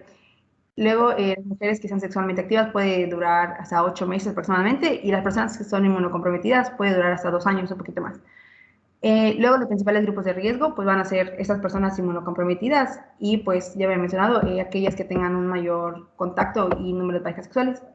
Y luego tenemos lo que es la foto del boletín epidemiológico. Esta era la semana 43, si no estoy mal, cuando lo hice. Y aquí se podía ver que, por ejemplo, durante la semana no habían casos, pero que eran más en hombres, o sea, perdón, en mujeres, que son 42 y en hombres 4.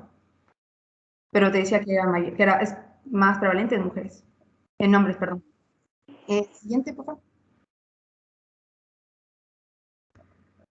Luego, en cuanto al cuadro clínico, pues he dicho que esta enfermedad igual puede ser asintomática, pero pues lo principal es la presencia de estos condilomas acuminados, que son, o sea, son las verrugas, pero en el área genital mencionaba que se conocían como condilomas. Entonces, pues estas van a ser lesiones que van a ser pequeñas y benignas, y pues que van a proliferar, o sea, pueden crecer con rapidez o pueden estabilizarse y desaparecer, ya hemos dicho, en menos de un año aproximadamente, 8 meses. En cuanto al color, van a ser rosadas, blancas o grisáceas y pueden estar pigmentadas ocasionalmente, igual lo había visto, y van a tener en la superficie algunas proyecciones que van a ser filiformes o papilomatosas y estas pueden ser lisas, planas o pedunculadas también.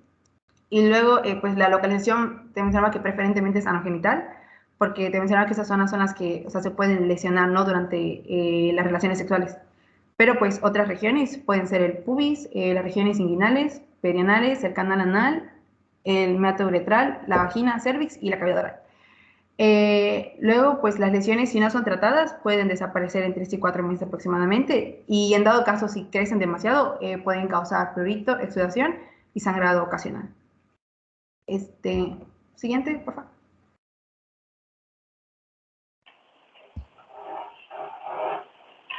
Aquí puse a las lesiones famosas intraepiteliales de alto grado. Hay una antes, zonas de bajo grado, no las incluí.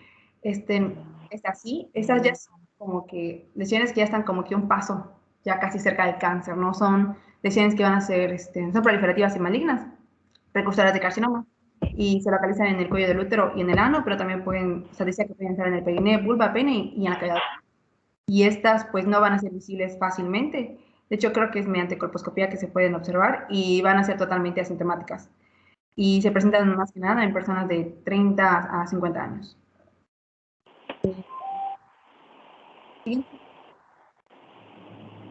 Luego, pues aquí se lo había mencionado al inicio, que traje otra presentación del virus de papiloma, pero esas ya son las genitales, que son las verrugas cutáneas. Y estas pues, van a ser plantares y planas, benignas, circunscritas y pequeñas, que predominan en manos, en las plantas de los pies y frecuentemente en niños y jóvenes. Y estas se van a transmitir por contacto y se pueden resolver en 2 meses. Y luego tenemos otro tipo de presentación del papiloma, que va a ser la papilomatosis respiratoria recurrente, que se presenta principalmente en niños, y pues van a ser neoplasias que pueden aparecer en la tráquea y la vía respiratoria, que van a ser benignas. Y en cuanto a los síntomas, pues pueden ser ronquera, estridor respiratorio, tos crónica, neumonía, disnea y disfagia. Y pues esto sí puede pasar y desarrollar un cáncer si no se resuelve. Y esa es la que se transmite por la vía materno-fetal durante el parto. Esa no es como que el tema principal, pero son otras manifestaciones que pueden ocurrir por el BPH. Siguiente, por favor. Luego, en cuanto al diagnóstico, te decía que puede ser clínico cuando pues se observan las verrugas, ¿no? Que lo que vamos a ver son los condilomas en el área genital, pero mencionaba que los métodos de elección iba a ser a través de zonas moleculares, o sea, a través de el ADN del virus. Entonces, lo que hacía es confirmar el diagnóstico y nos va a servir para clasificar a la infección, y eso es a través, o sea, se obtiene a través de muestras cervicales y tusulares, que mostraba que tenía una sensibilidad del 94.6%. Y lo que, o sea, para lo que nos sirve la detección de ADN, pues, prácticamente nos va a decir si hay virus o no y qué tipo es, o sea, para saber si es benigno o maligno y qué esperar de los resultados. Y luego también estaba lo que es la citología cervical o el Papá Nicolau, que yo sentí que ese es como un poquito más preventivo una vez que inicias la vida sexual. Lo que va a hacer es recogerse una muestra del endocervix y el exocervix usando una espátula. Y también te mencionaba que puede hacer con un cepillito, como se muestra en la imagen. Y lo que hace pues, es descartar la presencia de lesiones precancerosas o de un cáncer que se encuentre en el cuello del útero. Y después que se obtenga la muestra por la espátula o el cepillito, decía que se colocaba en una lámina y se mandaba con el patólogo para que estudie el tejido. Igual había dicho que, perdón, había leído que esto se puede realizar a partir como de los 21 años, entre los 21 y 29 años, y que se iba a realizar cada 3 años, y que mujeres que, o sea, ya de 30 años en adelante, igual se puede realizar cada 3 años, pero se recomendaba que igual se realice con las pruebas moleculares de ADN.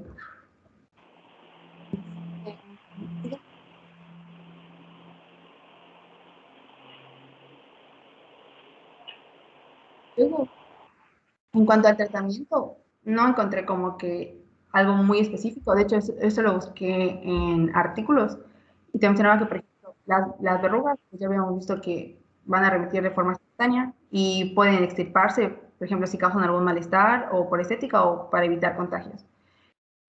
Luego igual me apareció 2 veces imiquimod y el interferón, que lo que hacen es que van a favorecer la curación más rápida. Y en cuanto al imiquimod, lo que hacía es que estimula la proliferación de alfa, factores de necrosis y muchas interleucinas.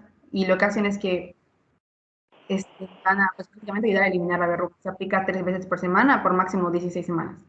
Y se aplica por la noche. Y luego igual me apareció lo que es el Cidofovir, que es igual es otro antiviral, y también es para lesiones tópicas. Te mencionaba que igual era...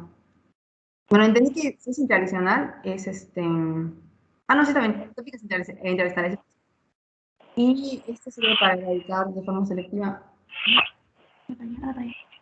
las células infectadas por VPH. Y lo que hace es que va a inducir la apoptosis al inhibir al ADN polimerasa de las células hospedera. Y luego, finalmente, tenemos a las lesiones ya las cervicales intraepiteliales, las que se observaban por colposcopía. Y esas ya, mencionaba que como esas ya son cerca de convertirse en un cáncer, lo que se recomendaba es prácticamente ya como que extirpar la lesión. Y decía que se usaba electrocauterio o conización de cervix, que, o sea, viene un video que es como que, prácticamente como que recortan un pedacito del cuello del útero. Y también se puede usar láser o crioterapia para eliminar a las células. ¿Puedes cambiarlo, por favor?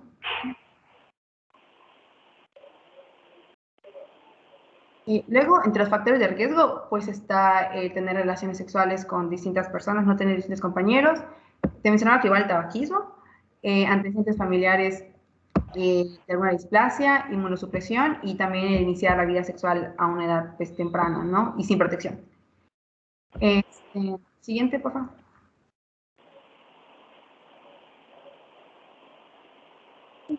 Luego, en cuanto a la prevención, en cuanto a las medidas generales, te mencionaba que pues está el uso de preservativo para disminuir los contagios y la presencia de las lesiones. Y también te mencionaba el uso de, pues, realizar la circuncisión, ¿no? En los varones para evitar la prevalencia de la enfermedad. También está, pues, el limitar el número de parejas sexuales, que es lo principal, pero, pues, el método como que más efectivo pues, va a ser la abstinencia sexual. Luego también estaban las vacunas, que había leído que son 3 las que están, la bivalente, la cuadrivalente y la nonavalente, que pues cada una pues va a tener a los tipos virales, tanto los que son precursores de cáncer como los benignos. Y pues todas van a servir para proteger contra los que son pues los cancerígenos, que van a ser el 16 y el 18. Y lo que van a tener es a la proteína L1, que es la proteína de la cápside del virus. Y te mencionaba que la vacunación puede iniciar a partir de los 11, 12 años, aunque el libro te mencionaba que igual puede ser a partir de los 9 años, o sea, de los 9 a los 12. Y en cuanto a las dosis, pues los niños que, bueno, las niñas y niñas que de 9 a 14 años van a usar 2 dosis, o sea, la primera y después tienen que esperar de 6 a 12 meses, porque te mencionaba que el tiempo entre cada dosis debe ser 5 meses aproximadamente. Y a las personas que son mayores de 15 años van a requerir el uso de 3 dosis, a la inicial, luego al primero o segundo mes, y finalmente a los 6 meses, porque un mes aproximadamente entre la primera dosis y la segunda, y hasta 12 semanas entre la segunda y la tercera. Y creo que ya está. Pásame la anterior. Les quiero preguntar una cosa. Que no está mal, pero quiero preguntarla. La anterior. Están los factores de riesgo ahí.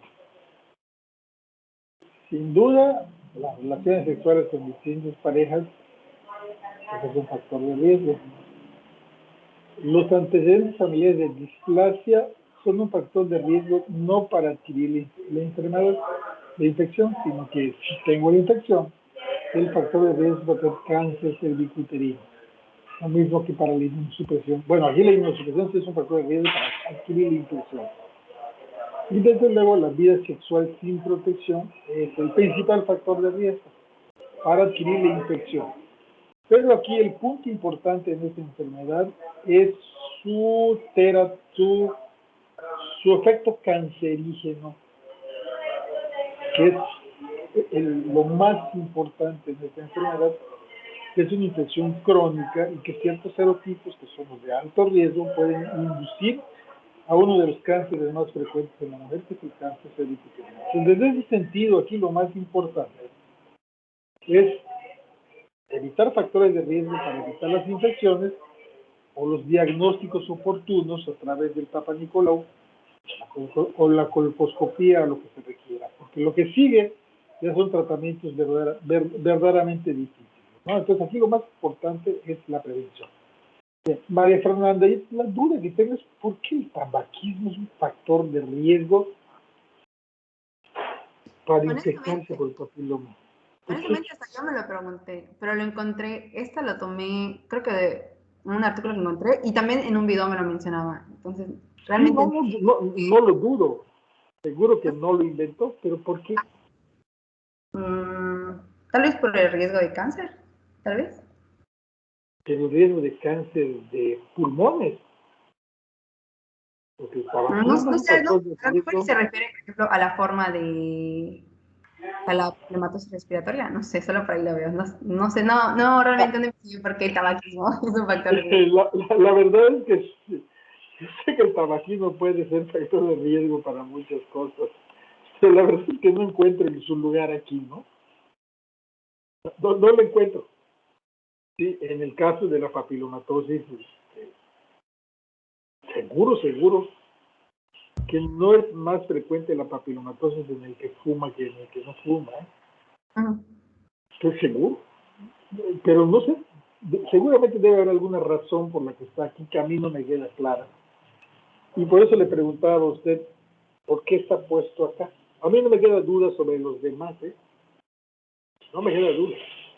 Pero cuando vemos tabaquismo, y en el caso de papilomatosis cervicovaginal, pues como que no veo el cómo, ¿no? Duda para la papilomatosis laringea podría ser un factor que más que de riesgo es un factor de pronóstico, que es diferente, ¿no? Porque el fumar te irrita la garganta y si tienes dos cosas allá, papilomas más tabaco, pues es posible que se cierre más rápido la garganta por irritación y por inflamación, pero no es en realidad un factor de riesgo para que te enfermes, pero es un factor pronóstico para que te agraves. Es diferente, ¿no? En el caso de la papilomatosis laringea, pero de la cervical, pues no lo sé. No le encuentro los pies. Mucho menos la cabeza. O sea, no recuerdo exactamente la causa, pero en una tarea de otra materia nos tocó hacer un caso sobre una paciente con cáncer cervicouterino y el tabaquismo en la fisiopatología sí se encontraba como factor de riesgo. O sea, no se sabía totalmente exactamente, pero eran algunos de las toxinas del cigarro podían acceder a la vía sistémica y al final de cuentas causar daños en las células en todo el cuerpo. Entonces sí era un factor predisponente para el desarrollo de cáncer cervicouterino. O sea, no directamente de BPH, pero sí de cáncer cervicouterino. Ah, bueno, entonces estamos hablando de cosas diferentes. Fíjense, sería un factor de riesgo, no para la infección por BPH, sino un factor de riesgo para el desarrollo de cáncer, y eso sí, estoy tratando de ver, para el desarrollo de cáncer en cualquier parte del cuerpo, preferentemente en los pulmones. Y el tabaquismo se asocia a muchos problemas, a muchos problemas, y tiene muchos carcinógenos. ¿Sí? Entonces, pongamos los puntos claros. Es un factor de riesgo para cáncer, no para infección. Si ponemos dos cosas que son factores para cáncer, pues aumenta la posibilidad. Lo mismo que pasa con el cigarro, ¿no? Con el laringio, es un factor de riesgo para tener más síntomas, pero no es un factor de riesgo para que aumente la frecuencia de infección. Son cadenas, son puntos, momentos diferentes en la etapa de una enfermedad. Y esto lo pregunto mucho para que lo vayan notando. Lo más importante en la generación de cáncer cervicovaginal es la presencia del virus y los virus de alto riesgo. Si yo le quito el virus de alto riesgo, aunque haya tabaquismo, la posibilidad de cáncer cervicovaginal es muy parecida a la de la población general que no fuma. Si yo le pongo el generador principal, probablemente cambie esa posibilidad entre los fumadores y los no fumadores. ¿De acuerdo? Sí, doctor. Muy bien. Julie, ¿encontró algo de las células guía? Sí, doctor. A ver, cuéntenos qué encontró. Bueno, pues estuve checando en varios. Y la forma más resumida para decirlo son células del epitelio vaginal que aparecen recubiertas de bacterias. Ahora bien, y ya en un... ¿Cómo? Exactamente. Esa es una célula guía. Es una célula del epitelio vaginal que está como empanizada de bacterias y que es la expresión que nos puede hablar de la presencia de una enfermedad. ¿Qué otra cosa encontró? Encontré... Ya les digo la más fácil y esta es la correcta. Sí, encontré pues básicamente, o sea, la definición y su patogénesis, y es justamente pues todo lo que hemos estado viendo en estas enfermedades. Básicamente va a haber, como mencioné, ¿no? La unión de cepas adherentes en grandes cantidades a las células epiteliales exfoliadas de la vagina en presencia de un pH elevado. Esto, pues el pH elevado se puede producir a la alteración de la flora, y en esta alteración de la flora está caracterizada por la disminución de lactobacilos y aumento del número de bacterias. Entonces, esos lactobacilos ayudan a mantener el pH ácido de la vagina, pero pues como no hay, pues ya no están fungiendo como un factor protector. Entonces hay este crecimiento de estos microorganismos, y estos microorganismos, bacterias, se van a adherir a esta superficie de las células epiteliales y forman así las células clave. Perfecto, excelente, Julie. Nada más yo lo voy a sintetizar para que no haya tanta palabra en la definición. Entonces, una célula guía es una célula del epitelio vaginal que está tapizada de bacterias. Y esto sucede cuando hay sobrecrecimiento bacteriano vaginal, que puede ser por múltiples causas, pero es muy común en una enfermedad, ¿sí? El crecimiento bacteriano en exceso produce la formación de células guía, que son células tapizadas de bacterias. Vamos a ver qué tengo acá. A ver, Julie, ya que estamos usted y yo, lea el resumen que le tengo aquí puesto. La vaginosis bacteriana es la infección de tejidos vaginales, generalmente por transmisión sexual. En cambio, la vaginitis es la inflamación de la mucosa de la vagina y obedece a diversas etiologías. La vaginosis es más frecuente durante el periodo fértil, y aunque su etiología es polimicrobiana, se ha visto que uno de los agentes infecciosos más importantes es Gardnerella vaginalis, identificada... Deténgase tantito, vamos para que yo explique. Mire, aquí nos hablan de dos términos médicos, ¿no? Pero en realidad la vaginosis bacteriana, ¿sí? La vaginitis es la inflamación de la mucosa y obedece a diversas bacterias, pero la vaginosis, ¿sí?, obedece a ciertos cambios y a exceso de proliferación de las bacterias en la zona vaginal, que causa un exceso de bacterias y una etiología polimicrobiana donde predomina una bacteria, que es la Gardnerella vaginalis, y que se llama, tiene el apellido vaginalis, pues porque se encuentra allá. Sí. Dos cosas. No es una etiología única, pero es una etiología que es polimicrobiana, pero mucho de lo que sucede allá en la vaginosis bacteriana es causado por Gardnerella vaginalis. Sígale. Ahí dice, identificada en la década de 1950 por Leopold Gardner y Dux. Sígale. Los que después de varios estudios la encontraron en un 98% de las mujeres con vaginosis y hasta en un 50% en mujeres aparentemente sanas. Gardnerella vaginalis fue clasificada como una sola especie y fue establecida como agente causal de la vaginosis, antes conocida como vaginitis inespecífica. El cuadro clínico que presenta es caracterizado por una secreción blanca o blanco-grisácea, que se percibe generalmente después de la relación sexual, con un olor fétido aminado. El diagnóstico certero es la base para evitar posibles complicaciones, como la enfermedad inflamatoria pelviana y las complicaciones del embarazo. El tratamiento se basa principalmente en los fármacos como metronidazol y clindamicina, debido a su efectividad y espectro. Pero como todos, se deben emplear con adecuada prudencia debido a su toxicidad. Además de que se deben corregir o modificar los factores predisponentes, ya que esta patología va en aumento, convirtiéndose por su frecuencia en un problema de salud pública. Muy bien, entonces este es un ejemplo, y esto lo tomé porque ya nos dijo ahí, nos puso ahí en el diagnóstico diferencial. Bueno, en la diapositiva había algo de de vaginosis bacteriana y había algo de la prueba de las aminas.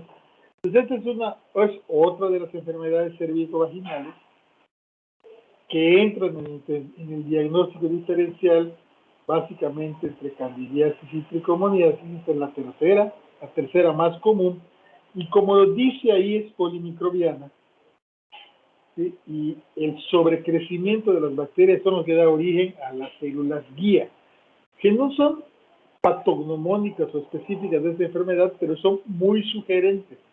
¿Sí? Vamos a ver si dice algo aquí de las células guía, que no alcancé a revisarlo todo. Vamos a ver si dice algo aquí.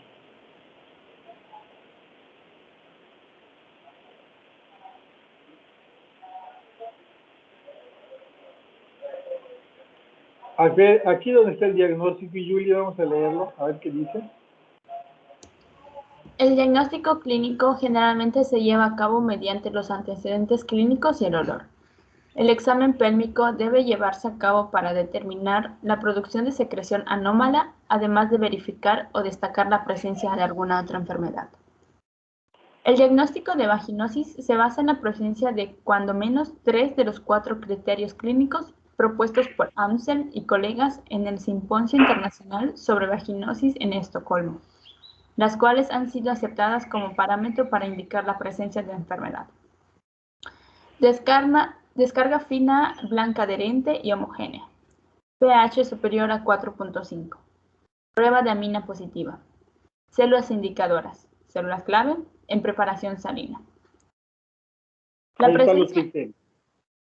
Ahí están los criterios. La descarga fina, blanca y adherente, que es diferente al de la candidiasis y se parece más a la de tricomoniasis, pero aquí nos dice que sea espumosa. El pH superior a 4.5, que también es común en tricomoniasis, pero aquí está la prueba de amina positiva, que es cuando le pones a la secreción hidróxido de potasio, desprende ese olor a pescado, y las células indicadoras o células clave o células guía, que son las que Julie nos describió hace un momento. Y con esto tenemos el diagnóstico diferencial. Desde luego el cultivo nos va a apoyar mucho. Sígale. La presencia de 2 de los 4 criterios clínicos, aunados a la presencia de una prueba de olor a amina positiva y el hallazgo microscópico de células clave, permite hacer un diagnóstico exacto y rápido de la vaginosis, según Thomason y compañía. Perfecto. Ya, ahí lo vamos a dejar. ¿Alguna pregunta, duda o comentario después de este tema adicional que rápidamente vimos ahí en 5 minutos? Se los voy a dejar por allá, para que lo lea el que le guste.